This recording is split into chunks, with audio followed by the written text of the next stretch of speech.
Well, good morning, good afternoon, good evening, whatever time it is, wherever you are tuning in.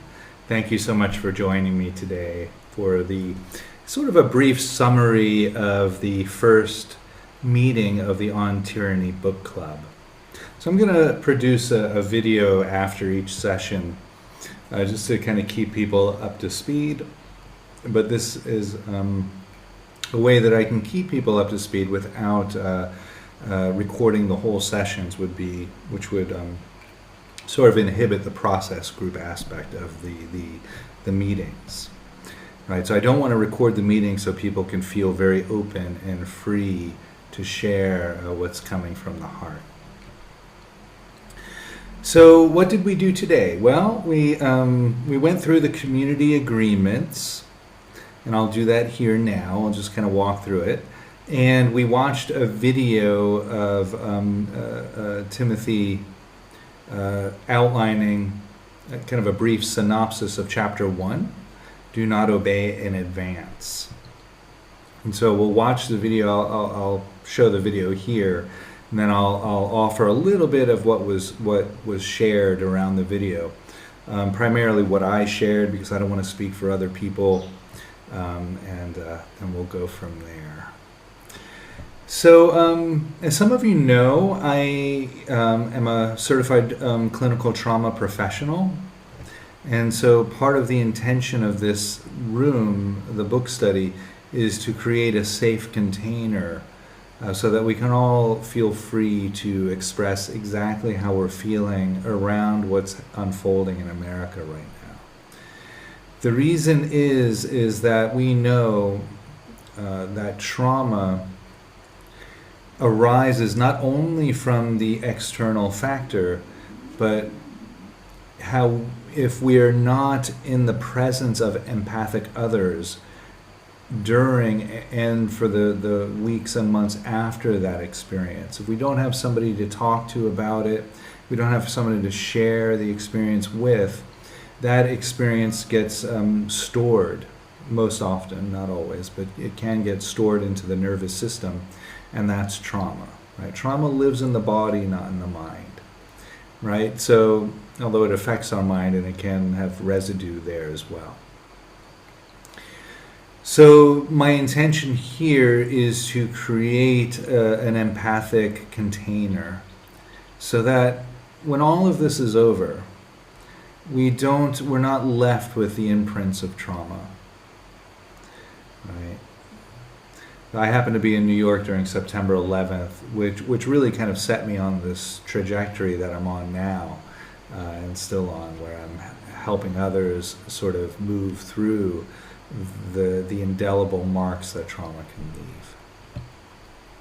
So in the spirit of that, I'm going to bring up on the screen these community agreements for our time together. So confidentiality is first and foremost, right? In order to create this container of safety, we need to be able to rest assured that our words aren't going to land on ears that we don't know. And, we want to also create the container, for that, where we can speak freely. It's fine. It's actually, I love it. I love the idea that you would share with your friends and family around what we're doing in this book study. And if you think they might benefit, please invite them. But if you're going to share like that, please, feel free to change people's names if you're telling a story about what happened in the group or what people talked about. And, if you feel somebody's name coming up that you want to share, you can change the name, change the gender, something like that. That'll help keep everyone's anonymity. Speaking with respect, right? These are delicate topics, right? And people may have contradictory views, and we need to be able to respect each other in our difference, right? That's one of the largest instigators of the situation that we're in now in America is we've lost the art of disagreement, right? We sort of conflate somebody's opposing view with them being bad or wrong somehow. So in this space, I would really invite us to pause in between people's shares and really reflect before we speak. A piece of that too is practicing active listening. We are here not only to share how we're feeling, but to hold compassionate space for how others are feeling. Right? And so if you do, an hour and a half is quite a long time to sit, and some of our sessions might go shorter than that. But, so if you have to get up or move around, please turn your camera off, right? Particularly if somebody's sharing from their heart, if there's a lot of movement from another Zoom room, that can be quite distracting. When we are sharing, speaking from I statements, right? If we get really animated and we're like, and you'll have this experience, and then you should do this, and then you might have that experience, right? That can be sowing the seeds of doubt in other people's experiences if they're having different experiences. Right? So always speaking from our own personal experience.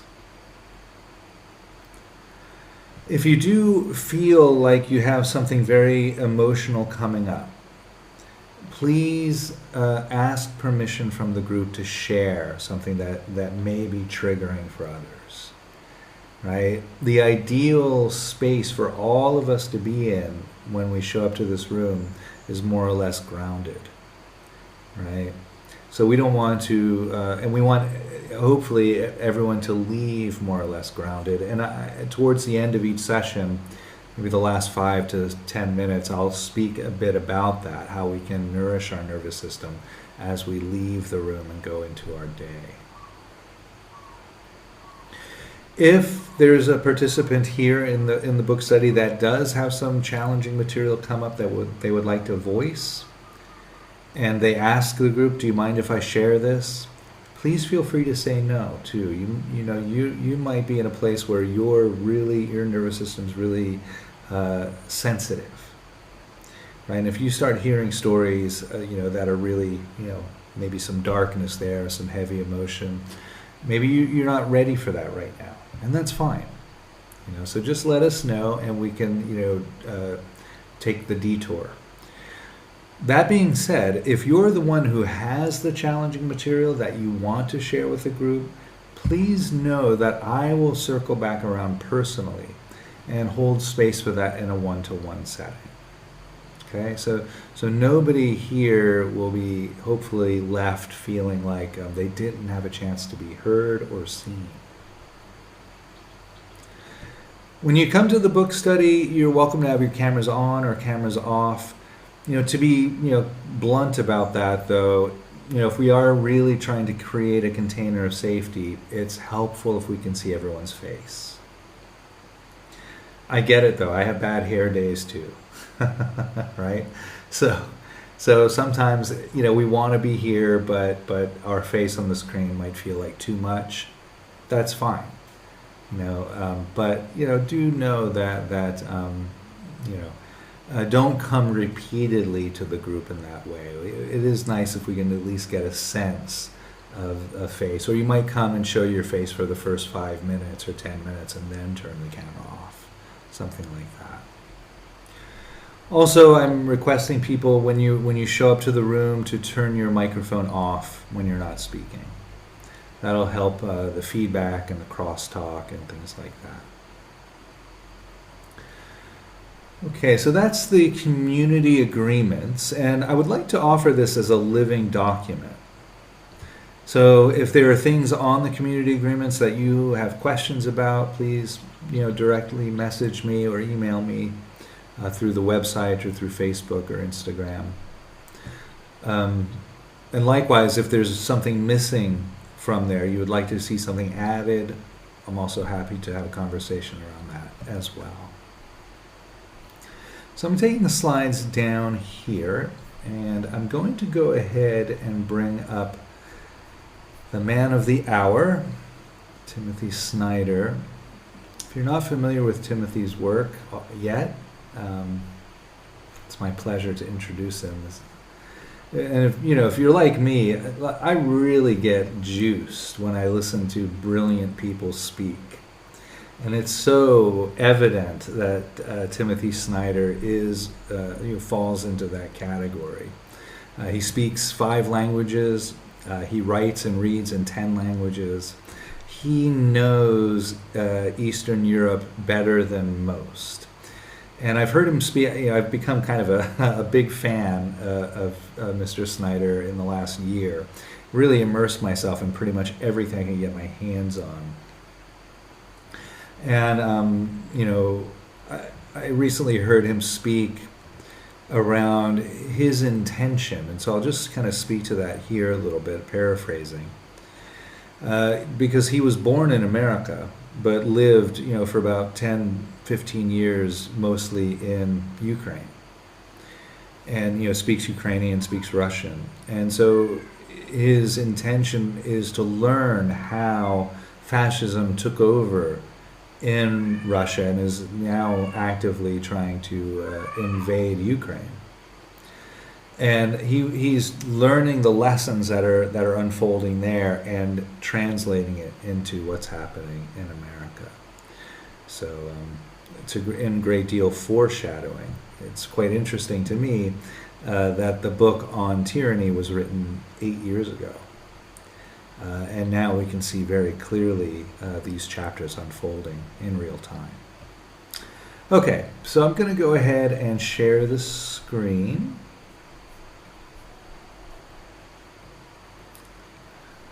Okay. And here we go.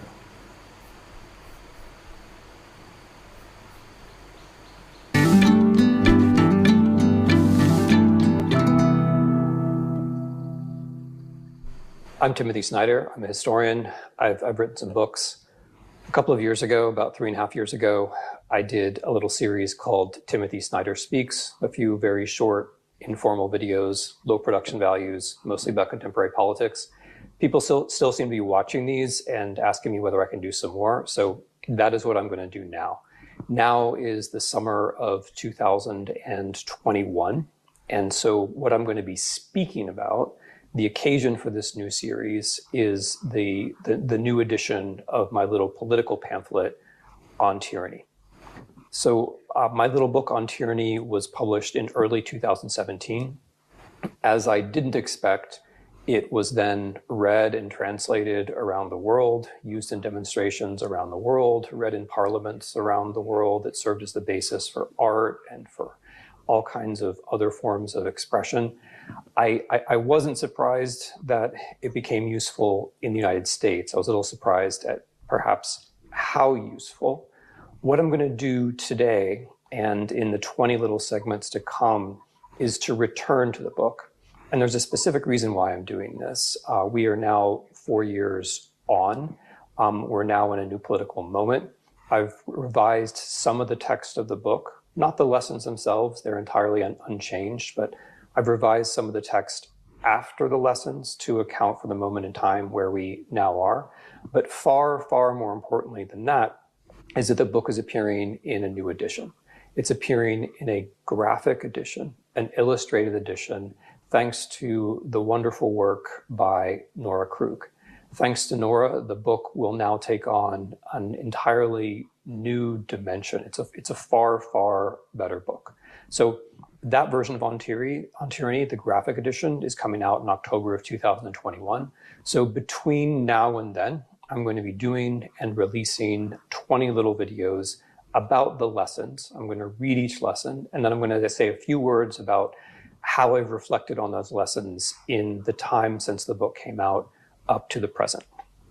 So this is the first of those little episodes. This is the first of the new episodes of Timothy Snyder Speaks about On Tyranny. So what we'll be doing is lesson number 1. I'm going to read it, and then I will have a few things to say about it. Lesson number 1 is, do not obey in advance. Most of the power of authoritarianism is freely given. In times like these, individuals think ahead about what a more repressive government will want, and then offer themselves without being asked. A citizen who adapts in this way is teaching power what it can do. So this is the first lesson because it's about the basic choice we make when we confront difficulty. It's about the choice of all choices. Are we going to go with the new flow, or are we going to stand, if only a little bit, only hesitantly, as long as we can, against the current? A deep idea underlying this notion of not obeying in advance is the normal. The idea of what's normal has been very important to me as a historian. When, for example, I worked on the Holocaust and spent some time researching rescue in the Holocaust, it became clear to me that the people who actually did very good deeds described what they did as normal. They didn't boast about it. They said it was just normal. Rescuers said there was nothing exceptional about what they did. And this suggests a radical form of one way we understand the word normal. Normal is good. Normal is upholding a norm. Normal is trying to make the world outside in some way correspond to our virtues, our values, the things we have inside us. That's one idea of normal. And then, of course, there's the other idea of normal. What everyone else is doing. What you expect that people more powerful than you are going to want. So one way to think about this first lesson, do not obey in advance, is which kind of normal should we be? Which kind of normality do we want to express out into the world? Because we do have a good deal of power. The example that we set matters a great deal. A second little idea, which was very important to this lesson, has to do with time. It has to do with not putting things off. Because one thing you do when you do not obey in advance, one thing you do when you recognize a situation as abnormal is that you're laying down a marker. You're laying down a marker in time. You're saying, from this point forward, I'm not going along. And this is very important because the longer you wait before laying down your marker, the harder it's going to become. The longer you just let things go, the more you're going to be tempted by the new normal. The more you're going to use a bad word, normalize. The more you're going to use your own moral, psychological, social resources to make the negative changes around you seem normal to you and normal to everyone else. And this, of course, is what has happened. Not to a few thousand, not to a few 100,000, but to millions and millions and millions of Americans since 2016. There are plenty of things that happened during the Trump administration where if we had made a list and said, would you tolerate that? Would you tolerate the president endorsing or the Russian intelligence services over his own? Would you tolerate a president being impeached because he asked a foreign country to intervene in our elections? The list goes on and on. The point is that if we'd asked people this in 2016, they would have said, no, of course, I'd be outraged. But when you go along with one thing, then you'll tend to go along with the next thing. And here comes the rub. If you do obey in advance, if you do normalize, then you become morally, psychologically, socially committed to all the things that happen. And because you never investigated, you never took a stand, you never asserted your own idea of normal, you're going to be all the more committed to these things. You're going to feel all the more defensive. You're going to be all the more likely to argue, to quarrel, even to engage in acts of violence. So this is why it's always so important not to obey in advance. This is the end of my first new little reading out of On Tyranny, the end of the first segment of Timothy Snyder Speaks about On Tyranny. Thank you very much.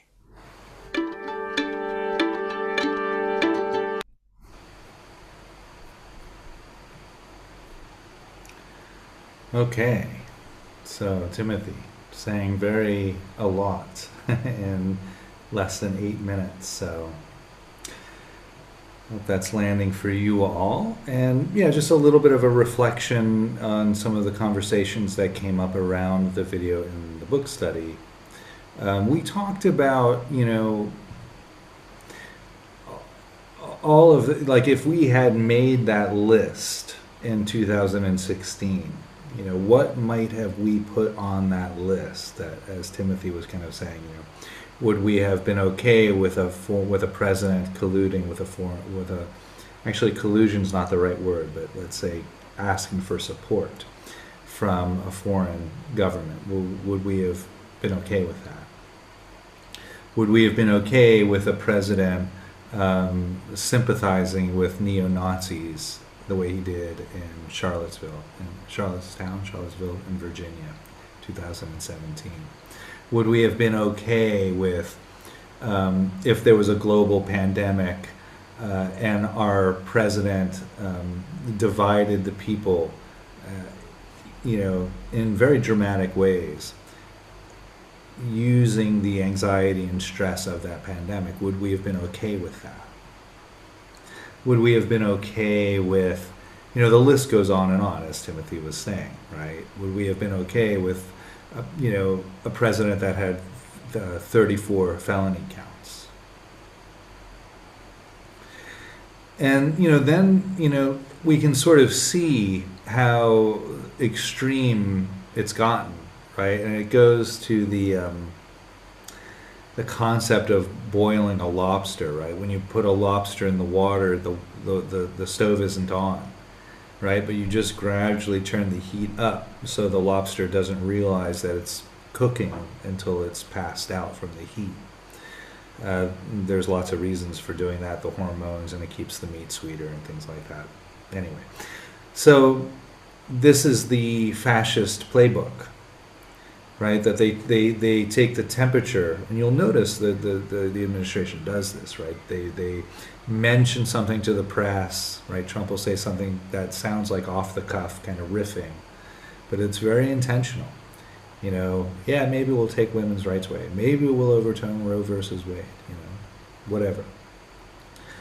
And he's taking the temperature of that comment. How does that land in the public, right? And if it's a certain percentage of okay, they're going to go forward with that, right? And then the idea is then everyone, you know, it takes a year or two, but that becomes the new normal. And the human nervous system is really great at adaptation, right? We adapt. So we adapt to the new normal, right? But otherwise we're going to give ourselves, you know, ulcers and cancer and all the rest from the tension and stress, right? So we have to do that. And they know that, right? So then once that becomes the new normal, they drop in the next thing, right? So for me, you know, personally speaking, you know, my father was a World War II war hero. He was in a submarine that was torpedoed by he was in a marine ship in the Atlantic that was torpedoed by a Nazi submarine. He spent several days in a life raft. And that life raft was the only life raft that survived the torpedo attack. So, you know, I too have inherited some intergenerational trauma around that. And so I feel, you know, for me, Charlottesville was the line. Like when I heard Trump say there were fine people on both sides, right? That we have a president that's okay with neo-Nazis. For me, that was it. I was like, okay, America is not the country I grew up in anymore. I was lucky. Also, I have a lifestyle that allowed me to leave. I was already living half of the year in Asia anyway. So that was kind of, for me, the line that was crossed. What I am inviting you all to do as a part of this book study, and for me, and I've invited all my family to do this as well, you know, make a line, you know, make a list of maybe 5 or 10 things that might happen.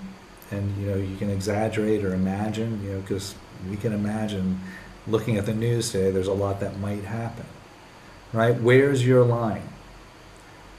And when that line is crossed, you know, as Timothy says in some other chapters, later chapters, have a passport, right? When that line gets crossed, you'll want to leave. Right? Don't make that crossing the line the new normal.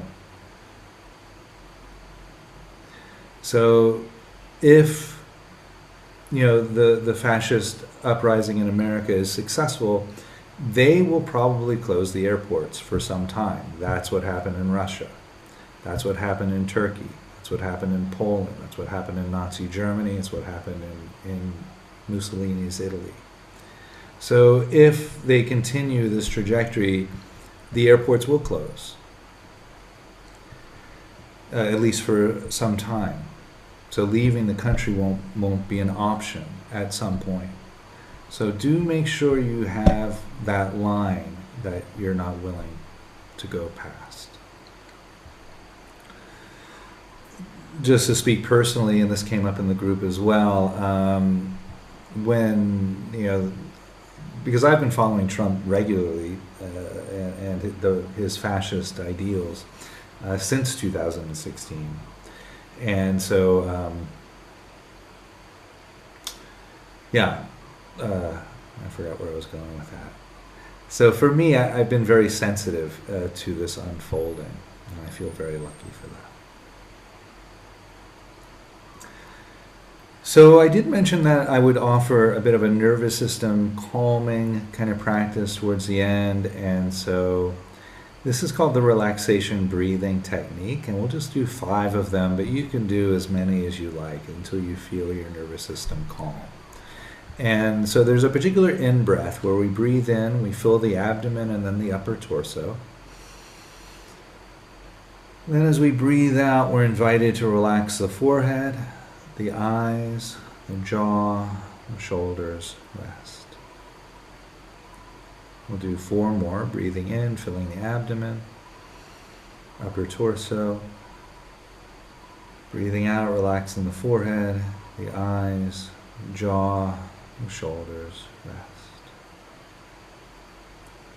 Breathing in, filling the abdomen, upper torso, breathing out, relaxing the forehead, the eyes, the jaw, shoulders, rest. We'll just do 1 more, breathing in, filling the abdomen, upper torso, breathing out, relaxing the forehead, the eyes, the jaw, the shoulders, rest. So that's a summary of the ground that we covered in the first offering, the first meeting of the book study on tyranny. Oh, I did want to mention that, if you want to join, please message me. Oh, I think I did say this already. I'm not publicly distributing the link to get in the room. I'm doing that so I can make sure that we're not getting ice in the meeting and things like that. So again, want to make sure everyone stays safe and feels comfortable. Be well, everyone. Hope to see you all next Monday's time, in a week's time. Thanks. Thank you. I'll ring the bell to close us out. That's a habit.